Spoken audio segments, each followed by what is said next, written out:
تو سنت کا ایگزیکٹ اگر اپنی ورڈنگ میں بتاؤں تو میننگ یہی ہے کہ حضرت محمد صلی اللہ علیہ وسلم کے مطابق زندگی گزارنا ہے، جس طرح سے انہوں نے گزاری ہے، جس طرح سے انہوں نے بتایا. تو اب جیسے وہ ہر کسی سے پورا سلام لیتے تھے، السلام علیکم ورحمۃ اللہ وبرکاتہ.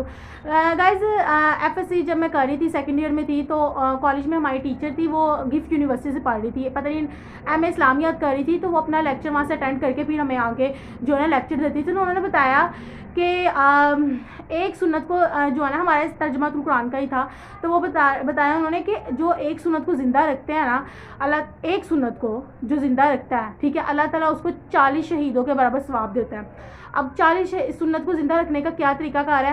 یعنی کہ ہم اس طرح سے سلام بھی لے سکتے ہیں فل، ٹھیک ہے، پھر ہم پانی 3 گھنٹوں میں پی لو تو یہ بھی ایک سنت زندہ ہوگی. اگر ہم سیدھے ہاتھ سے پیتے ہیں یہ بھی ایک سنت زندہ ہوگی. اگر ہم جو ہے نا بیٹھ کے پیتے ہیں تب بھی سنت ایک زندہ ہوگی.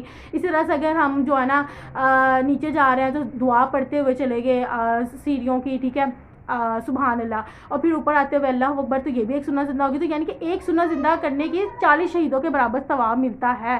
تو پھر تو ہم لوگ کو اپنی زندگیوں میں یہ چیز ایڈ کر لینی چاہیے کہ جس طرح سے انہوں نے بتایا ہم اس طرح سے ہی اپنی زندگی گزاریں.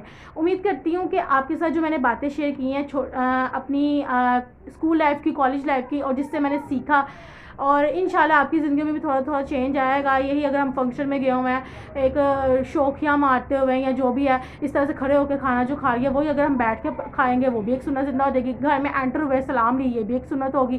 اور 40 شہیدوں کے برابر کتنی بڑی بات ہے. تو اس کے علاوہ ایک اور حدیث تھی، وہ میں اپنے مائنڈ سے اسکپ ہو گئی. انشاءاللہ جب مجھے یاد آئے گا آپ کے ساتھ شیئر کروں گی. آپ کے موبائل میں جتنے بھی کانٹیکٹ نمبر ہیں سب کے ساتھ ویڈیو کو شیئر کیجیے گا، پازیٹیو سے کمنٹ پاس کیجیے گا، لائک کیجیے گا، سبسکرائب کیجیے گا. اوکے، اللہ حافظ.